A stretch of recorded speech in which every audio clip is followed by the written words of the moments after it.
श्री स्वामी समर्थ. ब्रह्मांड नायक या चॅनलमध्ये तुमचं पुन्हा एकदा नवीन व्हिडिओमध्ये खूप मनापासून स्वागत आहे. आता तुम्ही जी तुळस असती ती तुळस सुकल्यानंतर फेकून देता का किंवा इकडे तिकडे टाकता का? जर टाकत असेल तर हा व्हिडिओ खास तुमच्यासाठी असणार आहे. त्यासाठी व्हिडिओ शेवटपर्यंत बघा, कारण मी जे सांगणार आहे ते अगदी तुम्ही व्यवस्थित ऐकलं तरच तुम्हाला त्याचा फायदा होणार आहे आणि तुमच्याकडून जी झालेली चूक आहे तर तीही सुधारू शकता. तर तुळशीच्या ज्या काड्या आहे, तर तुळशीच्या ज्या सुकलेल्या काड्या आहे, तर त्या तुमचं कसं नशीब बदलू शकता, तर ते आजच्या व्हिडिओमध्ये मी तुम्हाला सांगते. आता तुमच्या घरामध्ये पैसे तुळस ही तुमच्या घरामध्ये पैसे आणू शकते, तसेच तुम्हाला धनवान बनवू शकते. आणि तुळशीमुळे आपल्याला छान एक ऑक्सिजन भेटत असतो शुद्ध, आणि तुळशीमुळे आपल्या घरातील वातावरण हे चैतन्य राहत असतं आणि घरात निगेटिव्हिटी येत नसती तुळशीमुळे. आता आपण भारतीय लोकांच्या घरामध्ये शक्यतो 99% लोकांच्या दारासमोर तुळस ही असतीच.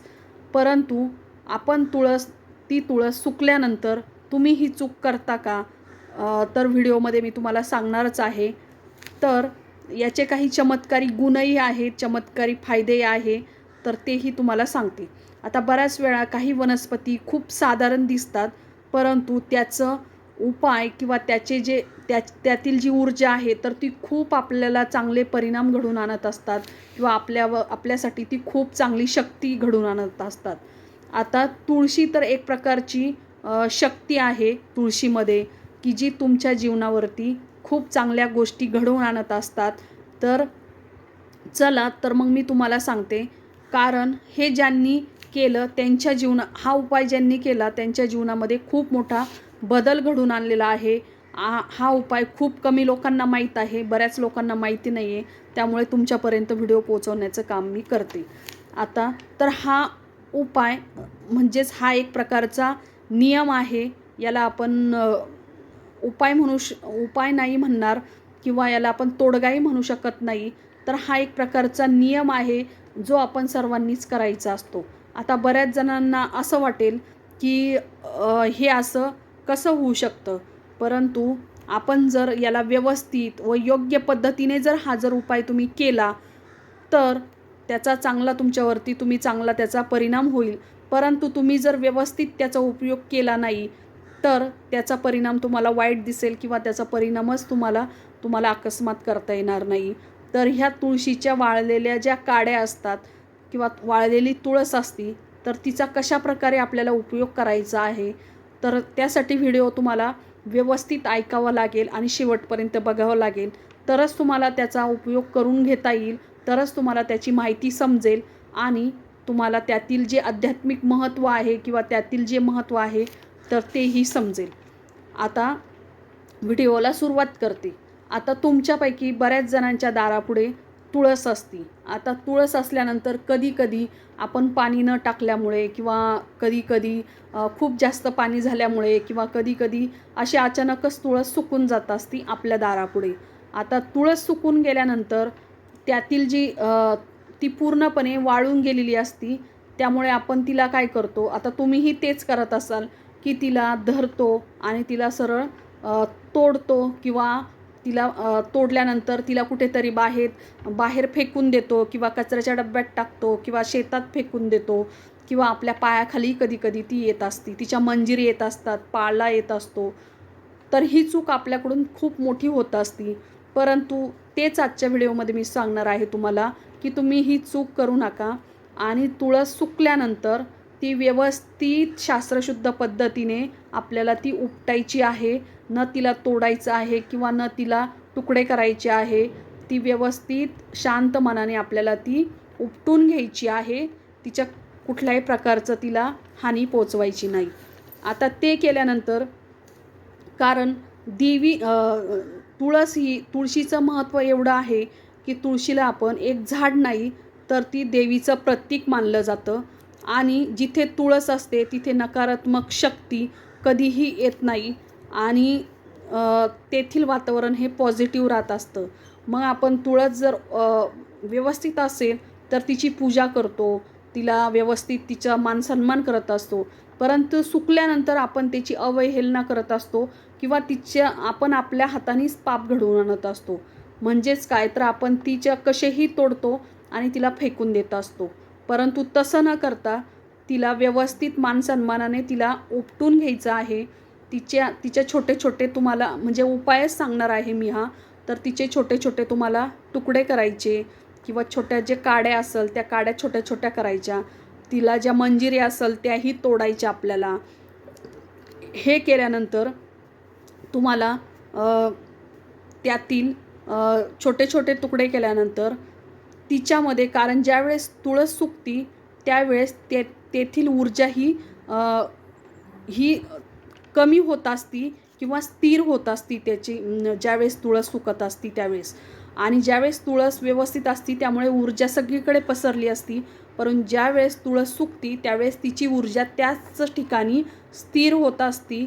त्यामुळे आपण ज्या ठिकाणी ती तुळस ठेवू त्या ठिकाणी ऊर्जा ही खूप मोठ्या प्रमाणात स्थिर होत असती. त्यामुळे तिचा आपल्याला चांगला उपयोग करून घेता येत असतो. आणि तेथील ज्या ठिकाणी तुळस सुकलेली ठेवतो त्या ठिकाणी ऊर्जा चांगली होत असते. तर आपण तुमच्या घरात जर तुळस सुकलेली असेल तर ती व्यवस्थित तोडून उपटून काढायची आहे न तोडता. नंतर तिचे छोटे छोटे तुकडे करायचे आहे आणि एक स्वच्छ लाल कापड घ्यायचं आणि त्या कापडामध्ये तिला बांधून ठेवायचं आहे. आणि हे तुम्ही तुमच्या तिजोरीत करा किंवा तुमच्या महत्त्वाच्या कामाच्या जिथे फाईल्स असतात किंवा महत्त्वाचे कामं असतात त्या ठिकाणी ठेवून द्यायचे आहे. आता हा उपाय करताना तुम्हाला काड्या घेताना अगदी खूपच खराब झालेल्या किंवा ज्यातून बाहेर लाकडं बाहेर येतात किंवा तिचे तुकडे झालेले आहे किंवा खूप खराब झालेले तिचे ज्या काड्या आहे, तर अशा काड्या घ्यायच्या नाही. त्या व्यवस्थित तुम्हाला एखाद्या झाडाच्या ठिकाणी ठेवून द्यायच्या आहे किंवा झाडाच्या खाली टाकायच्या आहे. परंतु ह्या काड्या सुकलेल्या घेताना व्यवस्थित काड्या तुम्हाला घ्यायचा आहे, तरच त्याचा परिणाम चांगला होईल. आता त्या काड्या घेतल्यानंतर त्या कागदामध्ये तो जो तुम्ही जे कापड घेतलेलं आहे त्यामध्ये तुम्हाला ठेवायचं आहे आणि तुमच्या महत्त्वाच्या ठिकाणी तुम्हाला ही पुडी ठेवायची आहे. अगदी तुम्ही पर्समध्ये, बऱ्याच ठिकाणी देवघरामध्ये ठेवत असतात. कारण या काड्या या ठिकाणी ठेवल्यामुळे तेथील ऊर्जा स्थिर होत असते आणि आपला पैसाही त्या ठिकाणी स्थिर होत असतो. कारण जिथे लक्ष्मी स्थिर असते तिथे पैसा टिकत असतो. तर तुळशीला एक लक्ष्मीचं प्रतीक मानलं जातं आणि त्यामुळे तेथील सुकलेल्या काड्यांमध्ये लक्ष्मी ही स्थिर असती. म्हणून ती आपण तिजोरीमध्ये किंवा आपल्या जे देवघर आहे तिथे ठेवायची, म्हणजे तेथील ऊर्जा ही स्थिर होत असती आणि विनाकारण आपला खर्च टाळत असतो. कामेही आपले पूर्ण होत असतात. हा उपाय हळूहळू हा परिणाम आपल्यावरती चांगले घडवून येत असतो. आता बऱ्याच जणांना वाटेल की आम्ही ठेवतो की लगेच दुसऱ्या दिवशी आम्हाला त्याचा परिणाम दिसला पाहिजे. परंतु कोणतंही काम करताना लगेच त्याचा परिणाम दिसत नाही. हळूहळू आपल्या जीवनामध्ये त्याचे परिणाम दिसायला लागतात किंवा त्याचे चांगले गुण आपल्याला दिसायला लागतात आणि त्यानंतर ते आपल्याला व्यवस्थित असं आपल्याला स्थिर होण्यासाठी मदत करत असतं. आणि ह्या काड्या ठेवल्यानंतर तुम्हाला त्या कुठेही पुन्हा पुन्हा सारख्या हालचाल करायची नाही. तर त्या एकाच ठिकाणी तुम्हाला ठेवल्यानंतर तिथेच ठेवून द्यायच्या. कारण ज्या क्षणाला तुम्ही तिला हात लावणार किंवा जागा चेंज करणार त्या ठिकाणची ऊर्जा ही पुन्हा परत तिथे तयार करावं लागते. त्यामुळे एकाच ठिकाणी जास्त वेळ ठेवल्यामुळे ती ऊर्जा जास्त घट्ट होत जाते आणि ती ऊर्जा जास्त पॉझिटिव्ह होत जाते. म्हणून एकाच ठिकाणी आपल्याला हा उपाय करायचा आहे आणि ठेवल्यानंतर सारखं त्या जागेला चेंज करायचं नाही. तर हा उपाय तुम्ही गुरुवारी आणि शुक्रवारच्या दिवशी करायचा असतो.